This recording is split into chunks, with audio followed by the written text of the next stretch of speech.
Hello my dear students, आज मैं potential यानी इलेक्ट्रोस्टैटिक पोटेंशियल एनर्जी क्या है इसके ऊपर मैं डिस्कस करने जा रहा हूँ। देखें, यानी इलेक्ट्रोस्टैटिक पोटेंशियल या पोटेंशियल एनर्जी पढ़ने के पहले मैं कुछ जो आप क्लास 11 में पढ़ चुके हैं यानी वर्क पावर एनर्जी चैप्टर में, यानी वर्क डन क्या होता है, वर्क काइनेटिक एनर्जी थ्योरम क्या है, और फिर law of conservation of mechanical energy क्या है, इतना पहले आप समझ लें, फिर से एक बार रिवाइज कर लें। उसके बाद मैं इसके बारे में आपको क्लियर कंसेप्ट दूंगा और आपका क्लियर कंसेप्ट भी हो जाएगा इस पर कि इलेक्ट्रोस्टैटिक पोटेंशियल क्या है। देखें आप, सर्वप्रथम आप देखें क्लास 9th में भी आप पढ़े हैं कि law of conservation of mechanical energy. देखें, मैकेनिकल एनर्जी में क्या क्या आते हैं, कौन कौन एनर्जी हैं। तो काइनेटिक एनर्जी और पोटेंशियल एनर्जी को हम लोग कहते हैं मैकेनिकल एनर्जी। अब देखें, according to law of conservation of mechanical energy ये क्या कहता है, ये कहता है कि कोई भी बॉडी है यहाँ पर, मान लीजिए ये कोई बॉडी है ए पॉइंट पर, ये हमारा है ग्राउंड, ये है ग्राउंड। यहाँ पर टोटल एनर्जी इस बॉडी का ए पॉइंट पर मान लेते हैं हम 100 जूल है ये।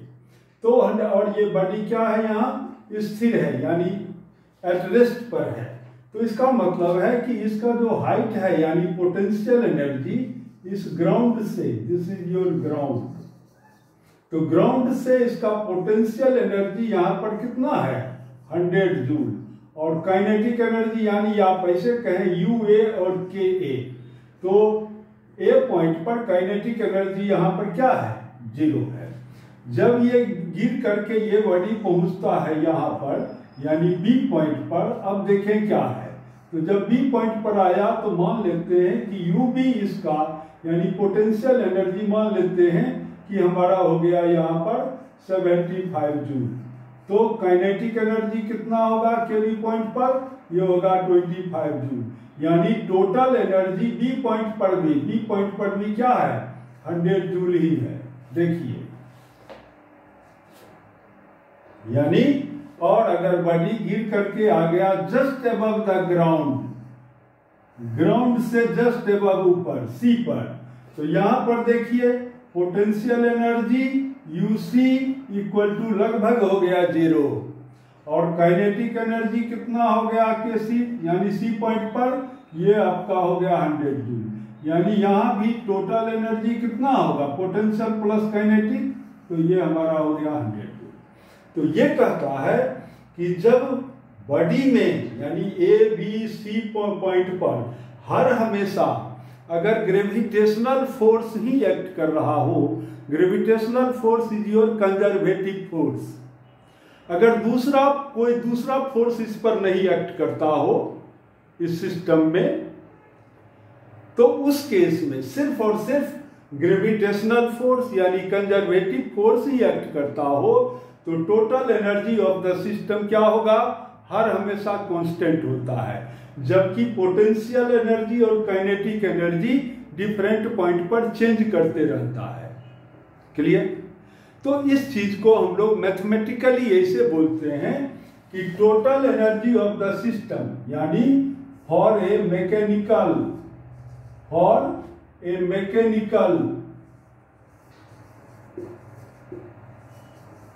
यानी मैकेनिकल कहिए या इसको ऐसे कहिए फॉर ए कंजर्वेटिव सिस्टम, ये और ज्यादा बढ़िया वर्ड सेंटेंस होगा, for a conservative system. Conservative system means सिर्फ और सिर्फ क्या हो, कंजर्वेटिव फोर्स ही एक्ट करता हो, जैसे gravitational force is your conservative force. तो फॉर ए कंजर्वेटिव सिस्टम ये कहता है कि total energy of the system E equal to क्या होगा, U प्लस K, यानी काइनेटिक एनर्जी प्लस ये kinetic energy plus potential energy. E क्या है टोटल एनर्जी है। देयरफॉर इसको हम ऐसे लिख सकते हैं, therefore change in total energy equal to क्या होगा, change in potential energy plus change in kinetic energy. इसको हम ऐसे लिख सकते हैं। लेकिन आप यहाँ पर क्या देख रहे हैं कि ई तो सब जगह कांस्टेंट है, यहाँ पर जितना है उतना ही यहाँ भी है, उतना ही यहाँ भी है, तो टोटल एनर्जी में तो कोई चेंज हो नहीं रहा है। तो net change in total energy यानी ये टोटल एनर्जी में ये चेंज क्या है, यहाँ पर जीरो है। तो दिस इक्वल टू, इसको ऐसे लिख सकते हैं डेल्टा यू प्लस डेल्टा के। देखिए ये ऐसे हम लिख सकते हैं, कोई दिक्कत नहीं है। तो देयरफॉर अब हम यहाँ पर ऐसे लिख सकते हैं कि therefore change in potential energy equal to minus change in kinetic energy. तो देखिए एक इक्वेशन में मेरा ये डेवलप हुआ कि चेंज इन पोटेंशियल एनर्जी और चेंज इन काइनेटिक एनर्जी में क्या रिलेशन होगा फॉर ए कंजर्वेटिव सिस्टम। देखिए ये, तो ये मेरा रिलेशन हो गया। This is the equation number 1। कोई दिक्कत नहीं है यहाँ तक। अब देखिए दूसरा रिलेशन, अब हम लोग वर्क डन का निकालेंगे। वर्क डन का रिलेशन क्या कहता है, ये देखिए। वह कहता है कि आप जानते हैं वर्क काइनेटिक एनर्जी थ्योरम क्या है। देखिए इस इक्वेशन को हम यहां पर बगल में लिख देते हैं कि डेल्टा यू यानी change in potential energy equal to minus change in kinetic energy होगा। This is the equation number 1 हो गया। अब हम लोग जानते हैं कि now according to work kinetic energy theorem, देखिए वर्क काइनेटिक एनर्जी थ्योरम ये क्या कहता है, वर्क काइनेटिक एनर्जी थ्योरम ये कहता है कि total amount of work done, clear, for a system. तो total amount of work done यानी W1 plus W2 plus W3 plus so on equal to क्या होगा, change in kinetic energy. Change in kinetic energy का मतलब क्या है, this equal to half m v2 square minus v1 square, यानी where m is the mass of the body, v1 is the initial velocity of the body, v2 is the final velocity of the body. Clear. W1 W2 W3 plus W4 ये सब क्या है, ये हमारा है work done by different forces. देखिए ये जैसे फॉर एग्जांपल मान लीजिए कि ये कोई बॉडी है, यहाँ पर ये एक बॉडी है, इस पर एक फोर्स ये है F1, मान लीजिए ये है F1, इस पर एक नॉर्मल रिएक्शन लगेगा N या F, मान लीजिए ये हो गया F, ये है नॉर्मल रिएक्शन। एक इसका अपना वेट भी हो सकता है, दिस इज mg। एक यहाँ पर फ्रिक्शनल फोर्स भी होता है F, ये है, मान लीजिए बॉडी चला यहां से यहां तक गया और ये है फोर्स F और बॉडी यहां पर मूव कर गया कितना डिस्टेंस, S डिस्टेंस। तो अब देखिए वर्क डन हम लोग कैसे, यहां पर इस बॉडी पर 4 फोर्सेस लगे हुए हैं, F force, normal reaction N, mg weight, frictional force. तो सभी फोर्स के मान लीजिए F फोर्स के कारण वर्क डन मान लेते हैं W1 होगा, N के कारण वर्क डन ये हो गया W2, हालांकि ये सब 0 होगा, लेकिन तब भी तो फाइंड आउट तो करेंगे ही और उसके बाद यहां लिखेंगे 0। फिर mg फोर्स के कारण वर्क डन ये हो गया W3, फिर F फोर्स के कारण वर्क डन इसको कहेंगे W4 plus so on equal to change in kinetic energy. अगर यहां पर बॉडी का वेलोसिटी है v1, यहां पर आकर के बॉडी का वेलोसिटी हो गया v2, इस बॉडी का मास है m, तो हम क्या लिखेंगे final right hand side, half m v2 square minus v1 square. कोई दिक्कत नहीं है। अब देखिए यहां पर, यहां कंजर्वेटिव फोर्स, यहां तो कोई भी कंजर्वेटिव फोर्स तो ये लग रहा है mg, लेकिन इसके कारण वर्क डन क्या है 0, क्योंकि mg और डिस्प्लेसमेंट दोनों के बीच का एंगल है 90 डिग्री, इसलिए इस फोर्स के कारण वर्क डन क्या हो जाएगा 0 हो जाएगा। उससे कोई हमको अभी मतलब नहीं है, मतलब ये है कि net work done by the different forces equal to क्या होगा, change in kinetic energy. This is called work kinetic energy theorem. Class 11 में आप इस पर न्यूमेरिकल भी सॉल्व किए होंगे। तो देखिए, कंजर्वेटिव फोर्स मुख्यतः 3 फोर्सेस हैं। कौन कौन? Gravitational force, electrostatic force and spring force. Magnetic force जो है कभी कंजर्वेटिव भी होता है, कभी नॉन कंजर्वेटिव भी होता है, इसलिए उसको आप अभी छोड़ करके चले। लेकिन 3 फोर्स जो है आपका, ग्रेविटेशनल फोर्स, इलेक्ट्रोस्टैटिक फोर्स और स्प्रिंग फोर्स, ये तीनों फोर्स क्या है? कंजर्वेटिव फोर्स है। कंजर्वेटिव फोर्स का कैरेक्टर क्या होता है, यानी प्रॉपर्टीज, कि work done by the conservative force only depends upon initial and final position. एक तो ये हो गया इसका प्रॉपर्टी। और सेकंड प्रॉपर्टी क्या है कि work done for A round trip, यानी वर्क डन फॉर जहां से बॉडी चला था वहीं पर फिर से आ गया, तो वर्क डन क्या होगा? Net work done 0। किसमें? कंजर्वेटिव फोर्स अगर है तो। अगर नॉन कंजर्वेटिव, जैसे frictional force is your non conservative force, तो इसमें ये वर्क डन 0 नहीं होगा। जैसे यहां से बॉडी यहां गया और फिर यहां से यहां गया, तो अगर मान लीजिए कि यहां पर यानी इसका कोफिशिएंट ऑफ फ्रिक्शन अगर म्यू हो, तो नेट वर्क डन क्या हो जाएगा यहाँ पर? तो -2 म्यू mgs इतना हो जाएगा। यहां से यहां पर गया तो -म्यू mgs, और फिर इधर से इधर आया तो frictional force just opposite act कर जाएगा, इसलिए अगेन -2m, ये -म्यू mgs, दोनों को ऐड करेंगे तो ये इतना हो जाएगा आपको। तो कंजर्वेटिव फोर्स ये हो या नॉन कंजर्वेटिव फोर्स हो, लेकिन सब के कारण net work done equal to क्या होगा? Change in kinetic energy. अब ये कहता है, अब आइए अपने टॉपिक पर हम लोग। ये कहता है कि अगर ये इतने फोर्स लग भी रहे हैं, लेकिन अगर बॉडी में अगर वेलोसिटी में कोई चेंज नहीं हो रहा है, यानी इफ v1 इक्वल टू हो v2 इक्वल टू मान लेते हैं v, मान लीजिए आप यहां पर, तब तो ये क्या हो गया? 0।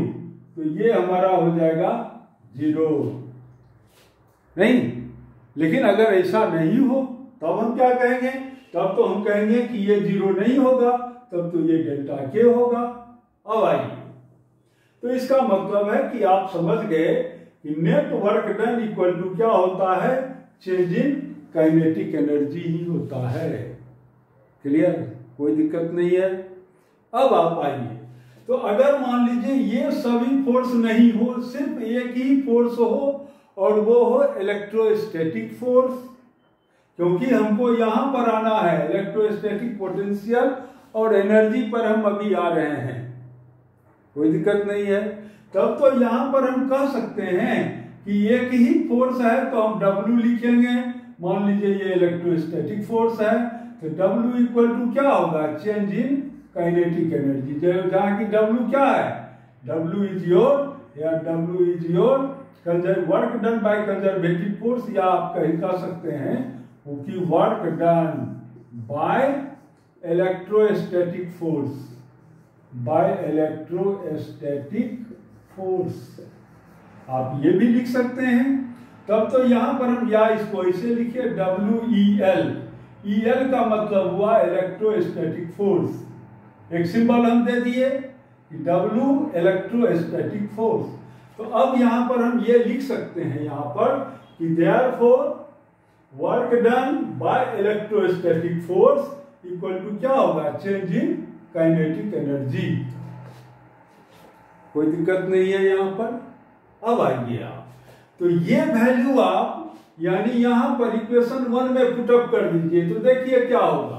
तो देयरफॉर यहां लिखेंगे since W electrostatic force equal to change in kinetic energy, therefore from 1, ये फ्रॉम 1 इक्वेशन, तो यहां हम क्या लिख सकते हैं कि देयरफॉर डेल्टा U यानी change in potential energy equal to क्या होगा? माइनस, और फिर ये डेल्टा K जो हमारा है, इसके अंदर में हम लिख सकते हैं कि माइनस इलेक्ट्रोस्टैटिक फोर्स इतना, यानी ये हमारा, यानी ये प्लस वैल्यू है तो प्लस इंटू माइनस तो माइनस, तो माइनस W इलेक्ट्रोस्टैटिक फोर्स। देखिए ये कोई दिक्कत नहीं है यहां तक। अब देखिए ये क्या करता है, तो देयरफॉर यानी चेंज इन पोटेंशियल एनर्जी, ये हमारा क्या है, change in potential energy. Therefore यहां आप लिख सकते हैं कि change in potential energy, potential energy of the system कहिए इसको, यानी सिस्टम में अगर सिर्फ दो ही बॉडी है तो दोनों बॉडी के पोटेंशियल एनर्जी में क्या चेंज होगा, तो ये हमारा हो गया, यानी डेल्टा U इक्वल टू क्या होगा, negative of the work done by the electrostatic force, यानी निगेटिव ऐसे लिखेंगे या ऐसे लिखिए आप। देखिए माइनस, अगर इलेक्ट्रोस्टैटिक फोर्स मान लीजिए F है तो F इंटू dr ऐसे हम लिख सकते हैं, यानी change in potential energy equal to क्या होगा, माइनस F इंटू dr। कोई दिक्कत नहीं है यहां तक। नाउ देखें अब और आगे हम क्या क्या लिखेंगे इसको देखिए। तो अब आप इसको इंटीग्रेट कर दीजिए। तो इंटीग्रेट करने के लिए इस डेल्टा को हम d में कन्वर्ट कर रहे हैं। देखिए हम लिख सकते हैं इसको du equal to minus F into dr। देखिए ये कोई दिक्कत नहीं है।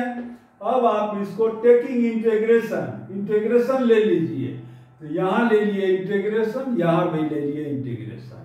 ये है I पोजीशन, ये है F, ये I मींस इनिशियल पोजीशन और this is the final position.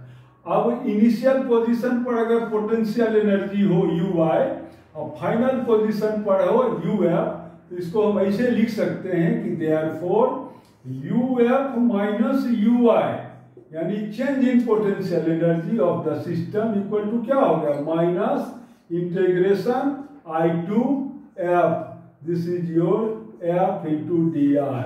ये बहुत रिलेशन, इंपोर्टेंट रिलेशन है, that is change in potential energy of the system equal to negative of the work done by the electrostatic force. ये यहां पर dr पर भी vector दीजिए आप। तो ये क्या हो गया कि change in potential energy equal to इतना होगा। कोई दिक्कत नहीं है।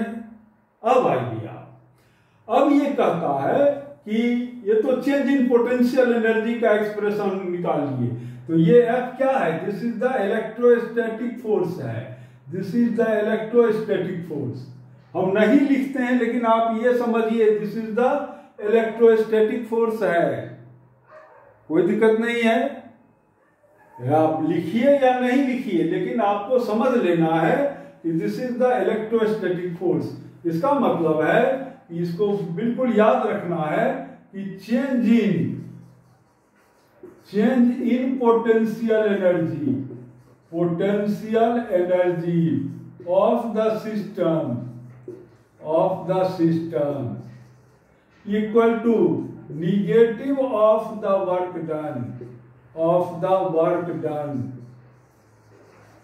डन बाय इलेक्ट्रोस्टैटिक फोर्स, यानी इलेक्ट्रोस्टैटिक बोलिए या कंजर्वेटिव बोलिए, यहाँ ग्रेविटेशनल फोर्स भी लिख सकते हैं, हम स्प्रिंग फोर्स भी लिख सकते हैं, that is electrostatic force, negative of the work done by the electrostatic force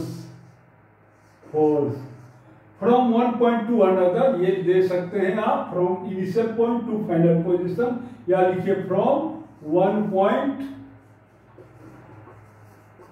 to another, यानी जिस दो पॉइंट के बीच में आप पोटेंशियल एनर्जी का डिफरेंस फाइंड आउट कर रहे हैं वही ये हो गया work done, negative of the work done by the electrostatic force from one point two another point. यही मैथमेटिकल डेफिनेशन यही हो गया। क्लियर, कोई दिक्कत नहीं है। अब आप चलिए, यानी पोटेंशियल एनर्जी हम समझ गए। अब चले इलेक्ट्रोस्टैटिक पोटेंशियल क्या कहता है, तो ये कहता है पोटेंशियल यानी चेंज इन पोटेंशियल। यहां पर हम निकालेंगे अगर सपोज कि चेंज इन पोटेंशियल कितना होगा, चेंज इन पोटेंशियल, पोटेंशियल। तो इसमें हम क्या लिखेंगे, इसको लिखते हैं V लेटर से, यानी यहां पर कर देंगे VF माइनस VI, तो इक्वल टू क्या होगा, ये डिवाइडेड बाय क्यूब देंगे यहां पर हम, यानी UF minus UI divided by cube. देखिए ये यहां पर क्यों दिए कि change in potential energy per unit charge is called your change in potential energy, यानी change in potential energy per unit test charge, per unit test charge, या test charge कहिए या सीधा चार्ज कहिए, कोई अंतर नहीं पड़ता है, per unit test charge, change in potential energy per unit test charge is called your change in potential between the 2 points. कोई दिक्कत नहीं है। अब यहां से हम कैसे ये वैल्यू फाइंड आउट कर लेंगे, देखिए ये मुख्य, ये इंपॉर्टेंट चीज है ये। अब यहां से हम कैसे फाइंड आउट कर लेंगे, ये देखिए, तो ये कहता है, यहीं से हम निकाल रहे हैं, देखिए UF minus UI equal to क्या होगा, निगेटिव, इससे हम फाइंड आउट कर रहे हैं। तो ये तो हमारा हो गया इंटीग्रेशन I to F, और ये जो F फोर्स है ये तो हमारा है क्यूब इंटू ई ना, इंटू dr, ऐसे लिखते हैं हम। तो क्यूब को आप इधर कर लीजिए लेफ्ट साइड में, तो क्या हो जाएगा UF minus UI divided by cube equal to simple ये हो जाएगा, यानी ऐसे आप कर दीजिए, देयरफॉर UF minus UI, UF minus UI, UF minus UI divided by cube equal to क्या हो गया, ये आपका माइनस, ये देखिए इंटेग्रल E इंटू dr, ऐसे हम लिख सकते हैं फ्रॉम I to F, ऐसे। This is your change in potential VF minus VI, ये देखिए यहां पर। और दूसरा चीज आप क्या देख रहे हैं, ये देखिए, यहां से देखिए, ये हमारा है change in potential energy, clear. तो चेंज इन पोटेंशियल एनर्जी ये जो मेरा है, ये तो ये में कह रहा है कि दिस इक्वल टू, ये मेरा क्या है, this is the work done, यानी negative of the work done by electrostatic force, ये हमारा है, ये देखिए ये यहां पर कोई दिक्कत नहीं है। तो इसमें अगर हम डिवाइडेड बाय, यानी इसमें डिवाइडेड बाय अगर हम क्यूब करते हैं तो यहां भी तो हमको क्यूब करना पड़ेगा, UF minus UI divided by cube equal to क्या होगा, इतना, यानी दिस इक्वल टू, अब आइए यहां से, ये देखिए, it means your here VF minus VI, हम ऐसे लिख सकते हैं इसको। तो देयरफॉर अब यहां से चलिए, अब इस इक्वेशन को ले लीजिए आप, यहां से देखिए ये, तो ये कहता है आपको कि देयरफॉर वर्क डन, यानी इलेक्ट्रोस्टैटिक फोर्स के कारण वर्क डन इक्वल टू क्या होगा, minus cube into VF minus VI।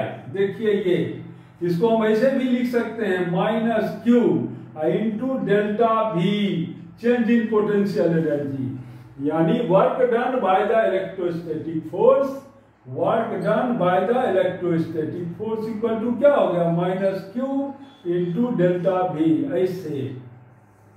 अब देखिए work done by the external force के कारण क्या होगा, वर्क डन, या आप ऐसे कहिए कि work done against the electrostatic force के कारण वर्क डन।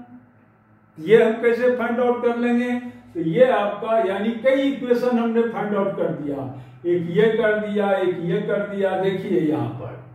और देखिए और भी चीज मैं आपको बता रहा हूं, देखिए आप जब अपने बुक में क्वेश्चन जब आपको आएगा तो उसमें देगा कि work done against the electrostatic force. देखिए वो सेंटेंस क्या कहता है, वो ये कहता है कि W external plus W electrostatic force. अगर काइनेटिक एनर्जी में कोई चेंज नहीं है तो क्या होगा यहाँ पर? जीरो। कब? when v is velocity of the particles is your constant। यानी अगर ये कांस्टेंट हो तो W external plus W electrostatic force यानी वर्क डन इक्वल टू क्या हो गया? This is your zero. तो therefore W external equal to क्या हो गया? Minus W electrostatic force. तो दिस इक्वल टू, अब देखिए यहां पर क्या होगा? तो माइनस और W electrostatic force equal to क्या होगा? ये तो माइनस होगा ना, तो माइनस क्यूब इंटू dv हो गया आपका। देखिए ये यहां पर, तो अब हम क्या लिखेंगे यहाँ? तो दिस इक्वल टू सीधा आपका आ गया क्यूब इंटू डेल्टा v यानी चेंज इन पोटेंशियल एनर्जी।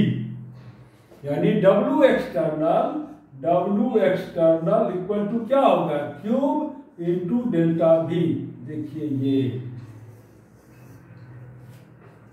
कोई दिक्कत नहीं है यहां तक।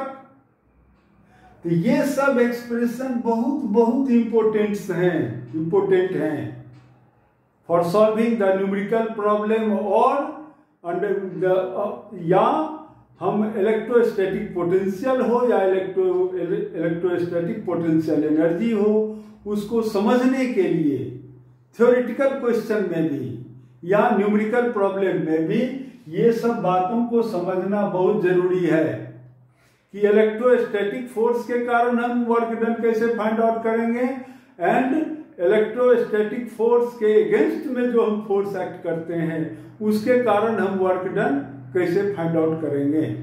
देखिए ये कोई दिक्कत नहीं है यहां तक। तो ये था मेरा जनरल कंसेप्ट्स।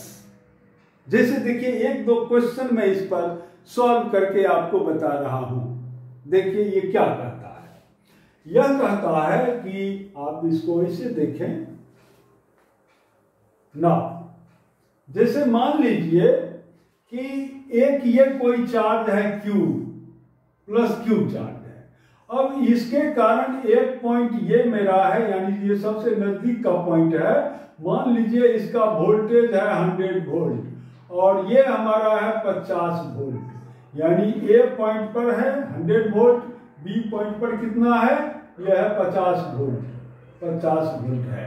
अब कोई चार्ज है हमारा क्यूब इक्वल टू हम मान लेते हैं 1 कूलम चार्ज है या 2 कूलम चार्ज है, ये मान लेते हैं। क्यूब जो है this is your 2 coulomb charge है। अब चलिए, अब कहता है इलेक्ट्रोस्टैटिक फोर्स के कारण A पॉइंट से B पॉइंट तक, यानी ये जो चार्ज है प्लस क्यू, ये यहाँ पर इलेक्ट्रोस्टैटिक फोर्स इधर की ओर लगाएगा, यानी इलेक्ट्रिक फील्ड लगा रहा है इधर की ओर, तो फोर्स भी लगेगा इस चार्ज पर। यहाँ पर ये 2 कूलम चार्ज रख देंगे तो फोर्स का डायरेक्शन क्या होगा? ये हो गया फोर्स का डायरेक्शन। तो देखिए ए से गया है पार्टिकल बी पर, तो work done by electrostatic force कितना होगा? तो minus cube into change in potential energy delta V। तो ये कितना हो जाएगा? माइनस यानी 2 कूलम इनटू, और फिर ये हमारा क्या है? Delta V। डेल्टा V का मतलब हुआ final position minus initial position. तो दिस इक्वल टू -2 और फाइनल पोजीशन क्या है? 50 वोल्ट। तो ये हो गया 50 और माइनस ये कितना है? 100। तो ये क्या हो गया हमारा? -2 इंटू -50। तो दिस इक्वल टू 100 जूल हो गया वर्क डन। देखिए ये, यानी इलेक्ट्रोस्टैटिक फोर्स के कारण इस 2 कूलम चार्ज को हम A से B तक ले जा रहे हैं। तो B तक ले जाने का 2 मेथड हमारा है। एक क्या है कि एक तो इलेक्ट्रोस्टैटिक फोर्स यहाँ पर वर्क डन कर रहा है इधर की ओर।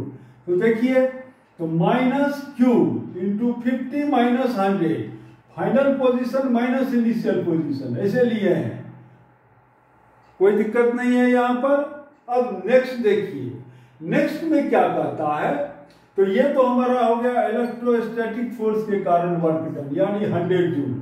अब देखिए, अब कहता है क्या कि नहीं, आप ऐसे निकालिए कि work done against the electrostatic force.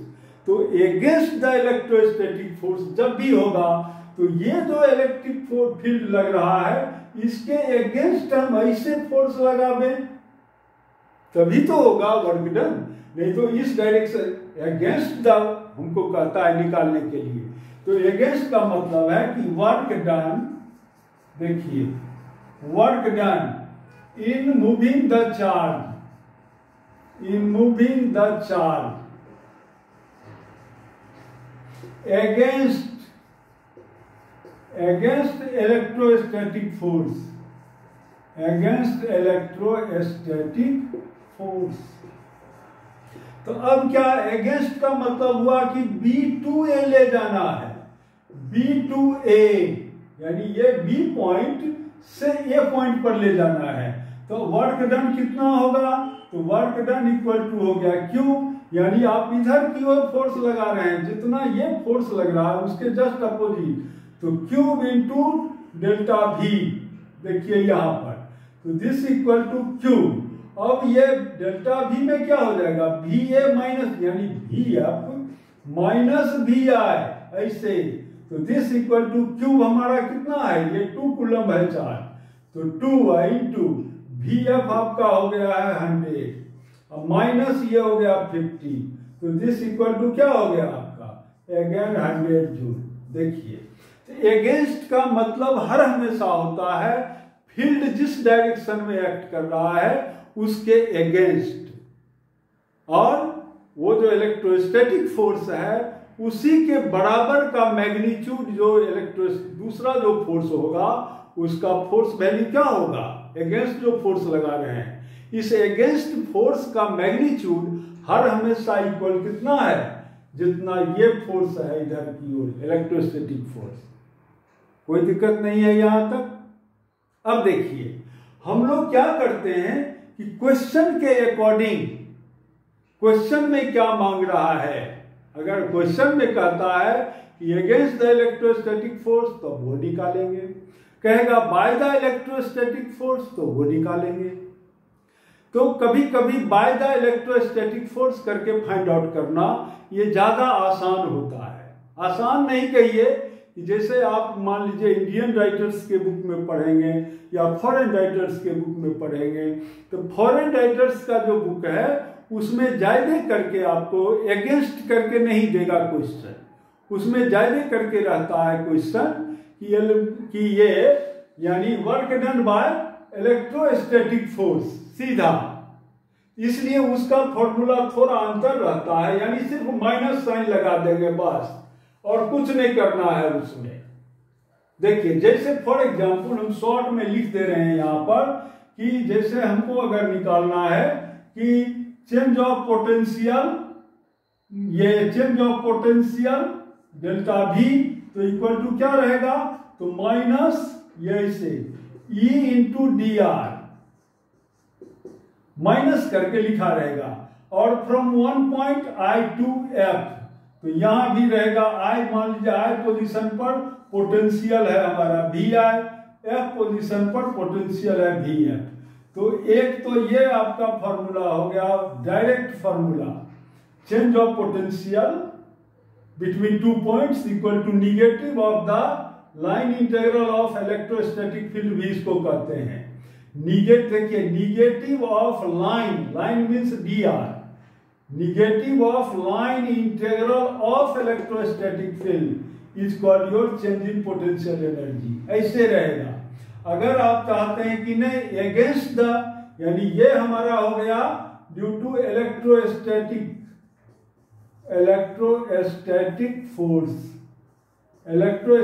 Force या फील्ड के कारण, या फील्ड के कारण आप कह सकते हैं, फील्ड के कारण जब रहेगा अगेंस्ट में तब कैसे लिखेंगे, तो VI VF ये हो गया डेल्टा V, या इसको डेल्टा के जगह पर आप DV लिखें तो सबसे अच्छा चीज है DV, और ये भी है DV, तो दिस इक्वल टू अब लिखेंगे तो सीधा लिखेंगे I to F E into d r. देखिए ये E इंटू डी आर, ये हमारा हो गया एक्सटर्नल फील्ड कहिए या एक्सटर्नल फोर्स, यानी या आप इसको कह सकते हैं एगेंस्ट द इलेक्ट्रिक फील्ड कहिए आप इसको, इलेक्ट्रिक फील्ड ऐसे। तो जब अगर ये फॉर्मूला आप लेते हैं तो यहाँ पॉजिटिव नहीं देना है, ये निगेटिव नहीं देना है, लेकिन ये फॉर्मूला लेते हैं तब निगेटिव देना यहाँ पर बहुत बहुत इंपॉर्टेंट है। जैसे फॉर एग्जांपल देखिए, एक और भी मैं क्वेश्चन को आपको सॉल्व करके बताता हूं। हालांकि आप देख सकते हैं आपके एससी वर्मा साहब के बुक में है ये क्वेश्चन, और भी बहुत सारे बुक में है, लेकिन उनके बुक में भी है, आप देख सकते हैं। ये देखिए वो क्वेश्चन क्या कहता है। क्वेश्चन वो उसका ये है आपका कि ये एक हमारा है एक्स एक्सिस, ये है वाई एक्सिस, ये है वाई डैश, ये है ओरिजिन।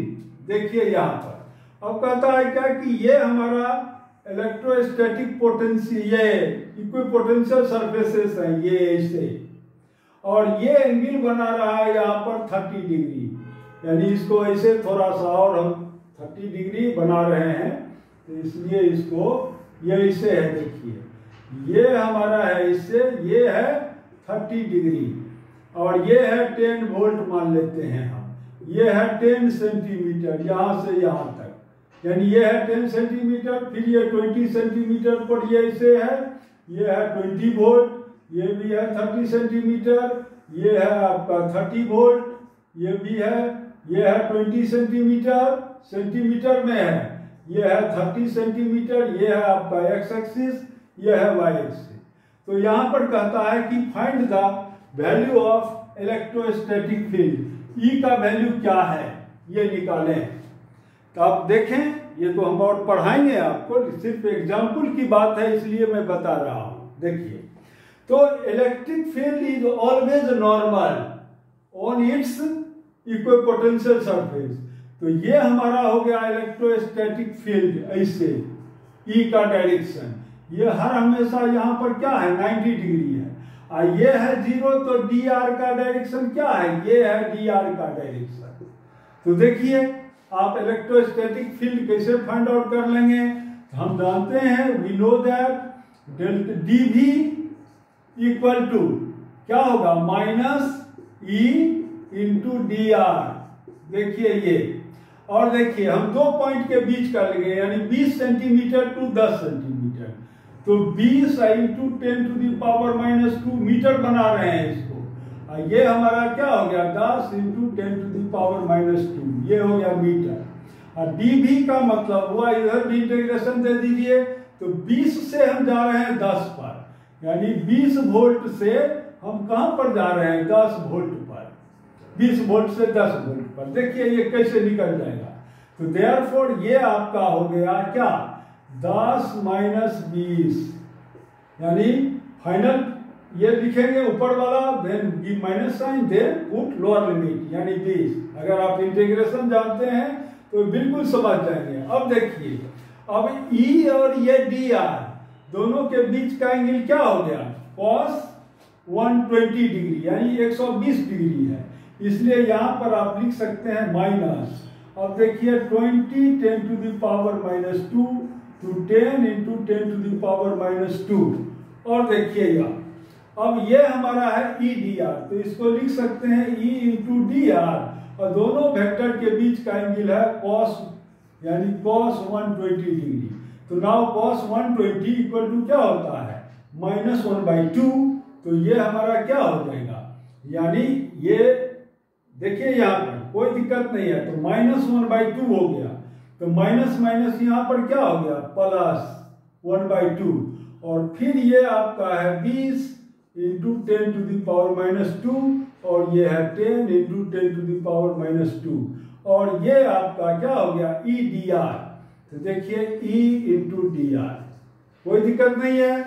अब आइए, नाउ दिस इज योर, यानी ये आपका लेफ्ट साइड क्या हो गया -20, ये -10, तो -10 इक्वल टू, अब ये आइए आप यहां पर क्या आ रहा है, तो 1/2, और फिर ई को बाहर निकाल लीजिए, क्योंकि ई तो वैल्यू हमको निकालना ही है यहाँ पर, ई निकालना है तो डी आर का इंटीग्रेशन कीजिए, तो डी आर का हो जाएगा आर, तो आर में ये वैल्यू पुटअप कीजिए तो 10 into 10 to the power minus 2 और 20 into 10 to the power minus 2।